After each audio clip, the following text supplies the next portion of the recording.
Hello, Legion. This is Hadrian. Thank you for being here. Let's play some more Stellaris in our Roma Galactica series. This is episode 21, and seeing as how it's the beginning of another stretch of 20, I thought, especially since we do have some housekeeping items to address from the last episode, a couple of rather glaring ones, I thought this would be a good time to kind of slow down and look at how the Empire is doing and not try and play through too much content. So fair warning up front, this is going to be a bit of a housekeeping episode, at least for the first half or so.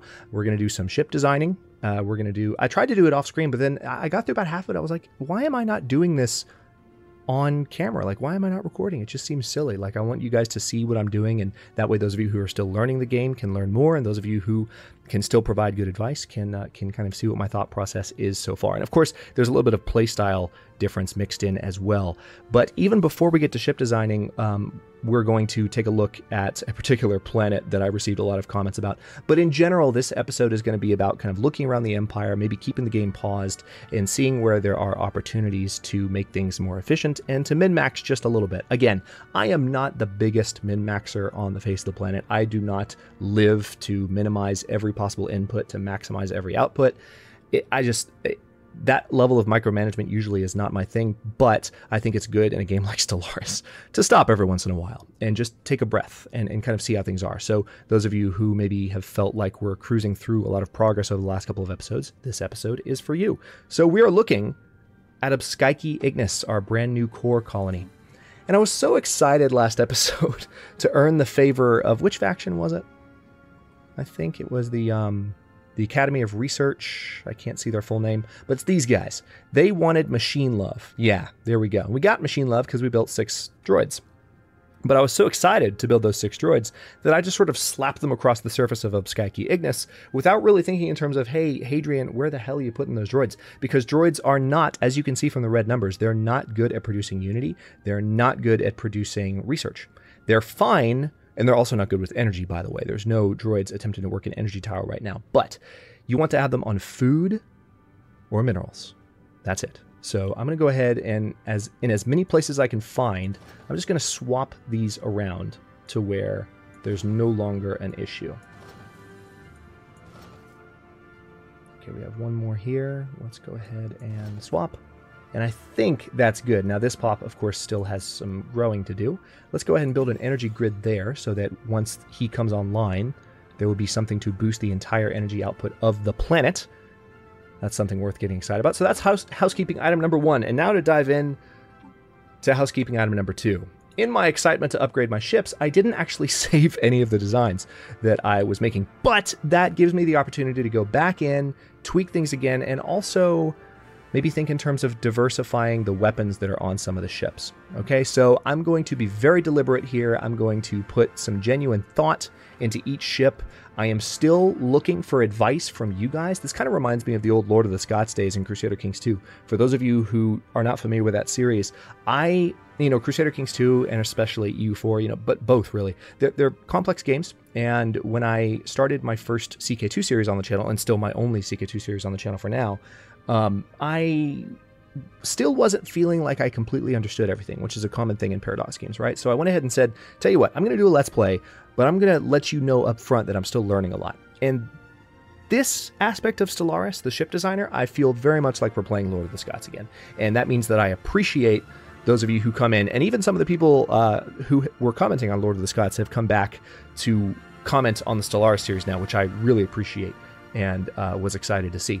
But again, with the ship designer, I'm going to kind of take my time, talk about what I'm thinking, and then I will look forward to your feedback and kind of see what people say about how things went. So let's go ahead and, first of all, I want to replace this, not, you might be thinking, with a shield capacitor, but I actually want to give afterburners to corvettes so that they can get into short range quickly and effectively. Now, otherwise, there are some weapons that I can put on the interceptors to where they have a variety of armaments. Small blue lasers are, they do a fair amount of damage. They do a similar amount of damage to the plasma thrower. You can see that these ignore 15% of armor. These ignore 60% of armor. So the plasma thrower would probably be the better weapon to slap on the interceptor up front. I'm also kind of tempted to go ahead and give disruptors to the interceptor, to the corvettes.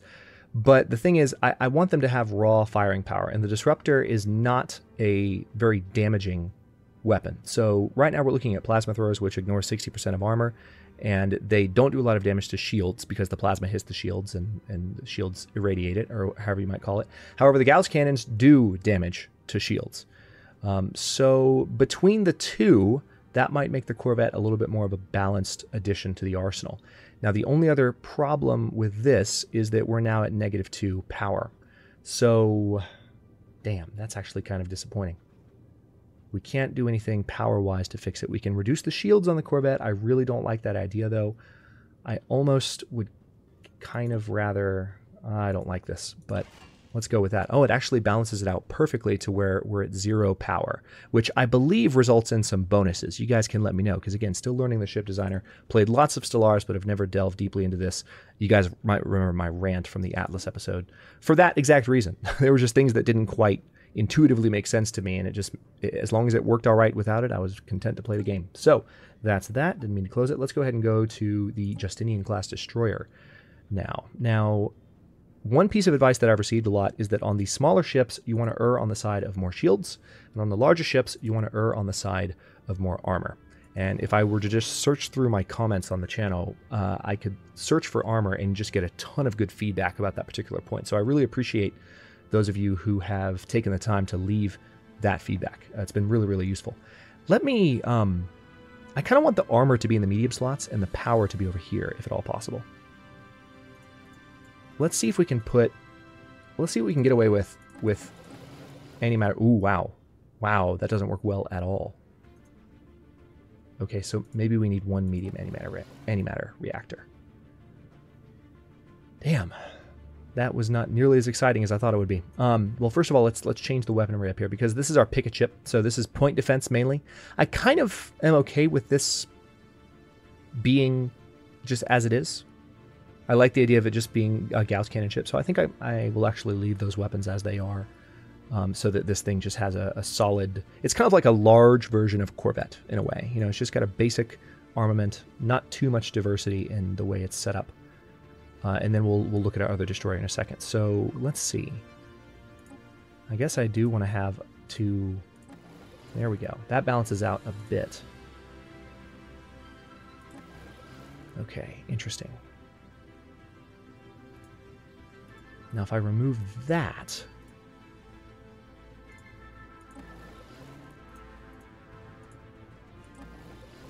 Okay, now armor should be... like so. That's not a lot of armor, though. I mean, people have said, you know, more shields, though, on smaller ships. So let's go with that, and we can always change it if the Justinian gets its ass kicked. So there's that, and now let's go to the Trajan-class cruiser. Now, this is our artillery-class cruiser. We have a large Gauss cannon up at the front of the ship. And then we have a broadside core, and then a gunship stern. Now, could we replace that with something a little bit cooler? No, those are my two options.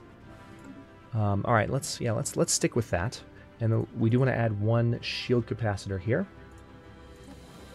That's that, and now we're in a power deficit. I think this actually happened last episode. Someone pointed it out, but I didn't save it, so it's not like I noticed. Just saying.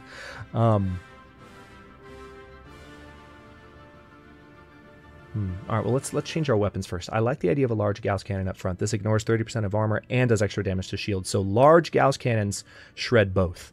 I like the idea of there being a powerful weapon up front. A mega cannon I can't quite mount on the front of one of these, as nice as it would be. I'm tempted... Yeah, see... Yeah, I like the idea of having a large Gauss cannon up front, because that's going to do damage to armor and shields. But then the broadside core... I actually would like to do some more significant play with this. So let's go ahead and remove all of those Gauss cannons. And then the gunship stern, I want to put blue lasers on the back. All right.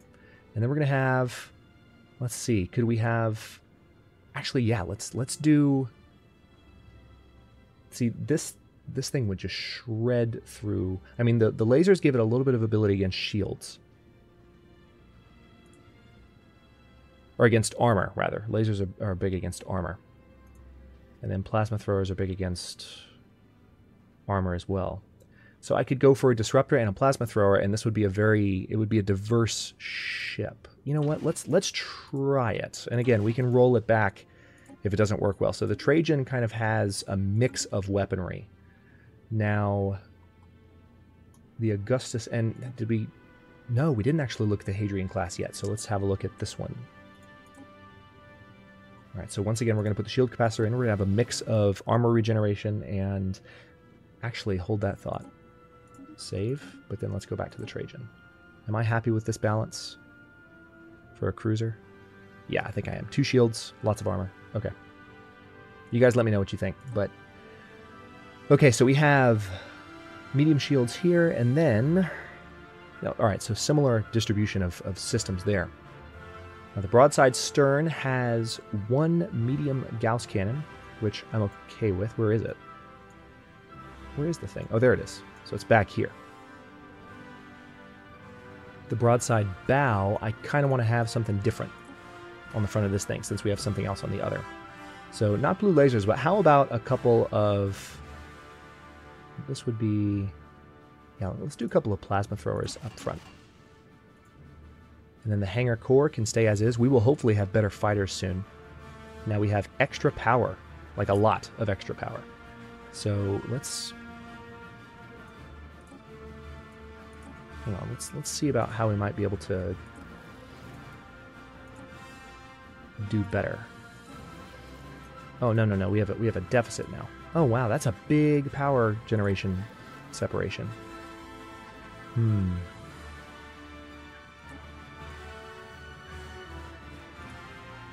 I want to have at least 1 large shield, because you just get so many more points from a large shield than a medium. Here's the difference. It's more expensive, sure, but they regenerate faster, and they have twice the hit points of the mediums. So I want to have at least 1 of those on there. But now I need, looks like a fission reactor to balance it out. that seems kind of ridiculous, but we'll go with it. Now, yeah, I don't think there's anything we can do to resolve that power situation, so we'll go with that. And then finally we have the Augustus class and the Julius class, named after 2 of the most legendary Roman emperors, the Augustus and the Julius battleship. So now these are going to be more strictly armor only, so I'm not going to have any shield capacitors on these. I'm just going to have regenerative hull tissue. And then on these things, we definitely want the mega cannon on the front. Again, the Augustus class, this is our artillery. This is our long-range attack ship. We might even have a better weapon at some point, like, for instance, the Tachyon Lance. Now, the carrier core has a couple of Gauss cannon slots on it, and I kind of want to change these out. So let's replace them with... This thing is powerful against armor and shields.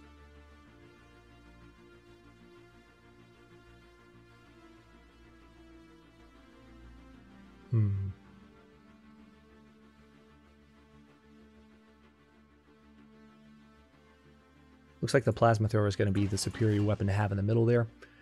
And then the broadside stern. Do I like 2 Gauss cannons? Yeah, let's leave the 2 Gauss cannons for the broadside stern. I think we're going to get better point defense soon as well, so that's a good thing. And then finally, let's take a look. This is the Augustus class. Let's take a look at the Julius class. Now this is a behemoth of a ship. Actually, the Augustus class, I have a ton of extra power in both. Hang on, let me see if I can fix this. Can I potentially just use a level 3 reactor and be okay? Yes, I can. Can I do it again? No, can't. I tried. I'll reduce the cost of the ship a little bit. That's a good thing. All right, so the Augustus is saved. Now let's take a look at the Julius, which has a ridiculous power surplus. There's no reason. So let's go ahead and... Well, no, we still want to have lots of armor on these. So yeah, let's leave it as is. And we do have some... Maybe should I put a shield capacitor on these? No. No. Let's leave the armor as it was. Let's have these things nice and armored up. Have a ton of power, though. Just a stupid amount. So, all right, so the broadside bow has got 2 small weapon slots, a large weapon slot. So I'll leave the Gauss cannon in the large slot because that's just so powerful. Now, for here, I want to have a disruptor, medium-sized disruptor. and that's going to do 200% shield damage and a fair amount of damage on its own as well. And then for the small weapons here, I'm going to have 2 plasma throwers. Now for the medium hangar core, we've got Amoeba Flagella. The broadside stern has Gauss cannons. I'll consider keeping that for now, but I'll think about it in a second. Now, I like the idea of maybe splitting this between lasers and Gauss cannons, like that. These are still doing, because these are medium weapons, they're still doing damage to both shields and armor. And a lot of damage on their own, just of their own right. So I don't want to tweak that too much, but now I have a huge power surplus. And I can probably afford to remove an entire generator. Yes, I can. So the question then becomes, do I remove... Okay. I could give this thing additional armor, and everyone's been saying more armor on...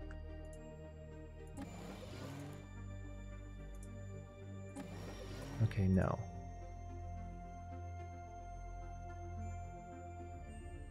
Hell, let's go ahead and just do another large armor there. This thing is really well armored now, and at this rate... Actually, no, we can't do that, because we need 1 slot for 1 more power. Derp. Alright, so let's go ahead and go for... Nope. Nope. Looks like it's going to be a level 1 fission reactor. Oh yeah, it's really well balanced. Okay, so this is the Julius class. Let's save. And those are our current ships. If you have any questions about those or feedback, I actually am just recording 1 episode today because I'm a little bit behind schedule and I've got to go get some other stuff done elsewhere at the office actually. So I am going to record this one and upload it and look at the feedback tonight and incorporate it into tomorrow's. When I'm going to record tomorrow's, I have no idea. My schedule is that full right now. Let's go ahead and upgrade this construction ship. A lot of... all right, you're into NAB right now. A lot of these ships are waiting on their upgrades, or will be able to be upgraded soon. So the Classis Ravenus, you're in Lemso right now. Yeah, you need to go ahead and do your upgrades, and so does the Classis Missinensis. Again, we're in the process of building some of those new ships that we just saw. Now, another thing that I want to do is just take a moment. Again, we've been doing a lot. Let's go ahead and look at policies and edicts. Actually, no, let's look at species first. Let's look at rights. People have been talking about the rights we gave to the Gurites after we after we conquered them horribly. Now, right now their citizenship type is a caste system. So I can make them residents to where they cannot produce leaders.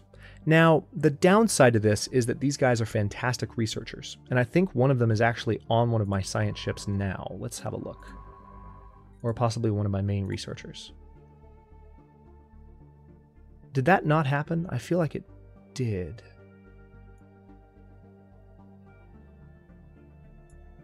What it may have been is there was an episode a few episodes back that I had to re-record because there was a issue with my recorder like towards the end. I don't know how it happened, but maybe that happened in that episode.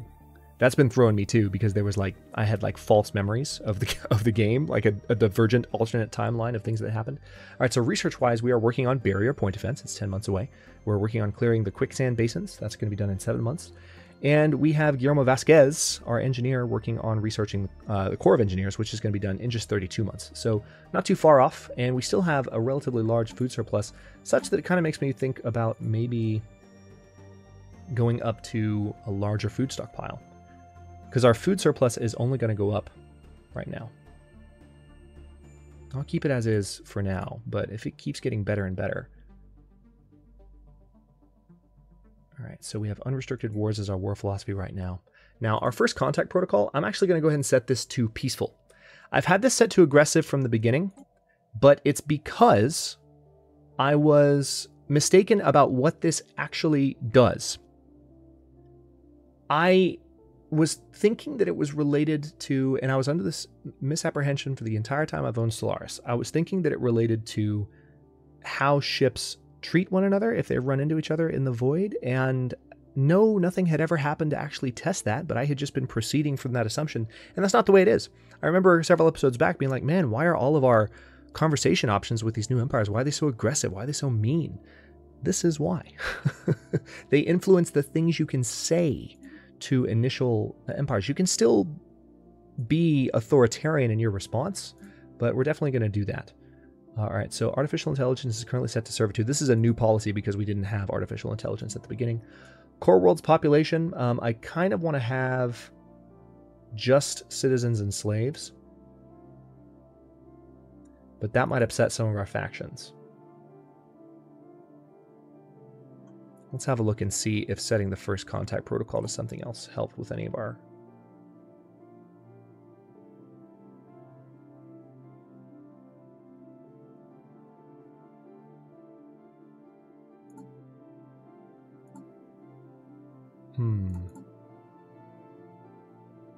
We still don't have the 5 strategic resources. We have 4, though. We just need 1 more, and the Business Analyst Initiative is going to get even happier with us. All right, so this faction is not very big, but very unhappy. It's anti-autocratic. This is the Galactic Emancipation League. They're not happy because slavery is allowed. Whatever. Preserving the primacy of organic life and not constructing robots will please the Committee of Sacred Traditions. Well, guess what? You're not going to be a happy faction. However, the Alien Aid Trust... All right, I don't see anything about... Yeah, okay. Don't see anything about First Contact Protocol. Let's also have a look at our edicts, because right now we're running Map the Stars and Information Quarantine. Someone was asking if I'm running Grand Fleet. I think I saw a comment today on yesterday's episode. The answer to that question is no. We are no longer running the Grand Fleet. I don't think that I've had it running at any point, but if I did, it was earlier on when I was maybe a little bit nervous about my neighbors in a way that I'm not anymore. But we are running Map the Stars, and that's very, very helpful right now. And we're running Information Quarantine, which is helping us increase the attraction of our government ethics and keep these other factions down. So any other things I want to look at here? Let's see. Native interference is unrestricted. That reminds me. Hang on. Akolam. We have the Naf Oblal here. This is a Bronze Age society that is not currently being observed. Let's grab this ship here, because they're, well, no, let's grab this one. See, it pays every once in a while, especially at the beginning of a new 20 episodes, to just kind of stop and think about where we are. I mean, even just look at the year. It's 2329. We started in 2200. 130 years have gone by. All right, so we're going to improve that. Let's also stay at this level of zoom, and we're going to have another look around and see if maybe there are any other places that I have not yet built. Okay, not that I can see, but what else should we look at? Tell you what, let's unpause it, because I kind of want to let these 2 projects run through and see what options we get. At least so we can make some small semblance of progress before the episode is over. It helps to do this whether you're doing a Let's Play or just playing a Paradox game on your own. They're so complex, they have so many moving parts, and Stellaris is the simplest of the major games that Paradox is known for and that are most popularly played right now. Stellaris is by far the simplest, but still, like, there's enough moving parts, and as they add more and more content, there'll be more and more moving parts. Like, it's good to pause, and it's good to be like, hang on. Anyway, I think we had sent a colony ship out that direction. Yeah, Dargan Continentum. But also there's Figazar, which is an arid world. Baltris, I don't remember. Can we colonize this now? I think we can. Baltris 2? Yeah, we totally can. Let's go ahead and do it. So this is going to give a bonus to neighboring tiles. Let's put it there then. This is Baltris. Oh crap, I don't have... Oh, there it is. Got it. Oh, wait.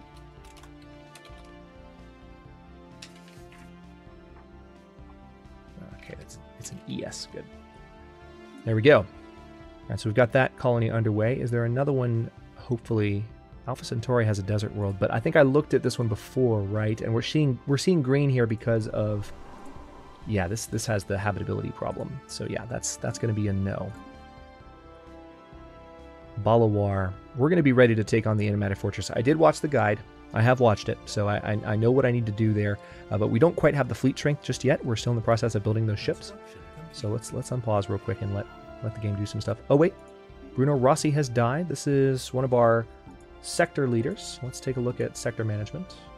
You know, it's funny. I had my finger on F5 because I know that's the hotkey, but I didn't trust it. All right, so Illyria sector.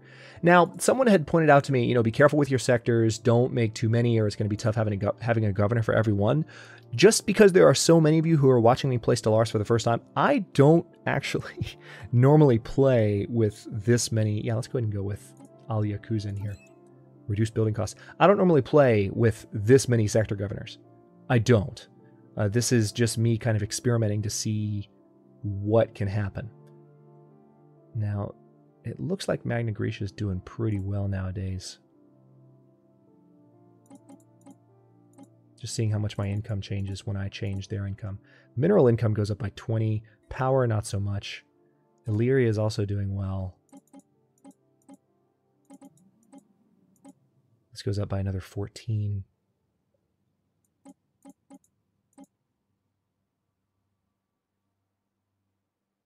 This sector is doing very well.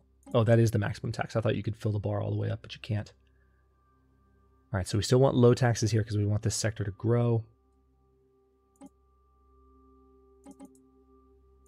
Tell you what, let's go ahead. Yeah, let's have ratio on low taxes as well because that's a brand new sector.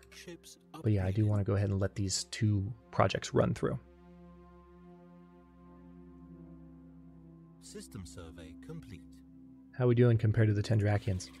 When we finish off the fortress, assuming I do everything right, because I'm not going to like follow the guide as I do it. I'm going to study it and know what I need to do and try and do it from memory. That way there's still the possibility of a mistake and there's the possibility of suspense for you guys. So I just think that's the right way to do it in a Let's Play. So once I have that technology, from what I saw, we might have an advantage of the Tendrakians that we can conquer them. So believe me, the goal right now, if it's not clear, is now that we kind of have our bearings, we're going to build up a couple of fleets, go through and take care of the Enigmatic Fortress's defenses and go through that chain. And then if we get its technology, we're going to take on the Tendrakians. And it's going to be great. Research complete. Okay, research complete. What do we got? Soil remediation has been researched. Finally, there it is, terraforming. I had somebody ask me yesterday on an episode, hey, why aren't you, instead of trying to raise habitability by 5% each time, why aren't you terraforming your planets? And I said something like, same reason the Romans didn't use cannons. You know, we didn't have the technology. So we're going to have terraforming gases and terraforming liquids, which that's going to be another strategic resource, which will please the Business Analyst Initiative and get us even more influence, which is amazing, and I love it. We're 2 months away from finishing Barrier Point Defense, which will allow us a chance to upgrade our ships, and I will go in and do that really quickly just to see what things look like there. And then, of course, in 7 months, I'm going to let this finish up before the end of the episode. Let's go ahead and go to speed 3. These armies can be closed out. I'll close that out too. Same with sectors. Construction ship. Why are you sitting doing nothing? Oh, because you just built that station. Thank you.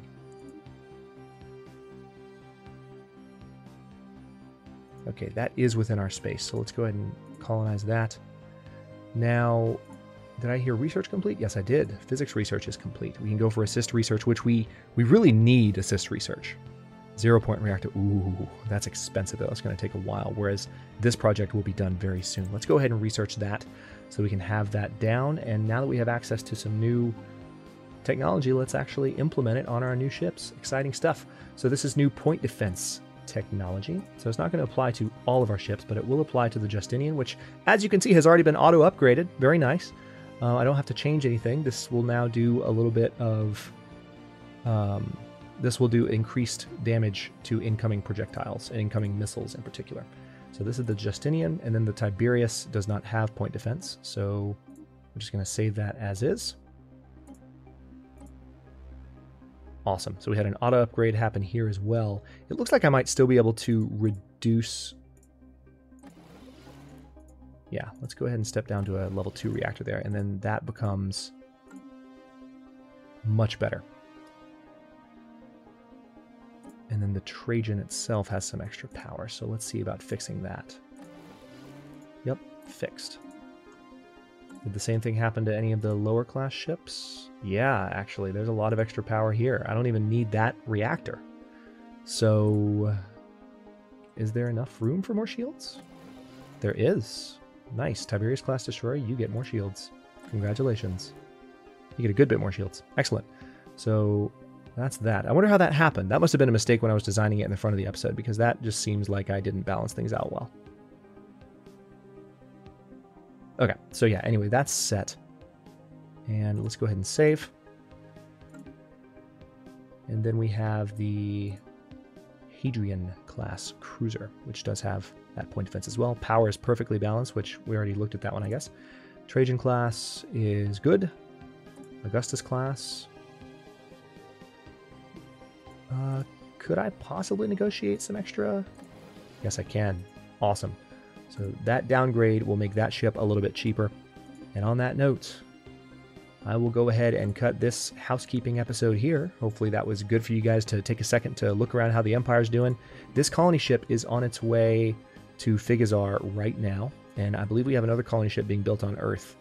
So we will, over the next episode, be building some of our new ships up to a point where we are confident we can take on the Enigmatic Fortress.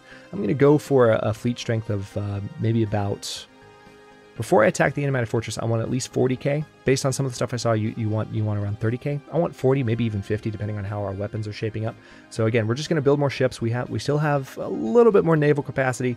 We may not be able to attack this thing right away, but the point is we're getting there. So stay tuned. Thanks for watching. If you enjoyed this one, don't forget to like the video and subscribe to follow along. As always, new episodes are coming out 6 p.m. Eastern Time for the next 20 days. Well, this is technically the 20th, so I guess for the next 19 days. Then we'll switch to something else for a bit in this time slot, but we've got plenty more Roma Galactica to come. Those are the words that I was looking for. Thanks for watching. Comments are always welcome. Let me know what you think, and I'll see you next time.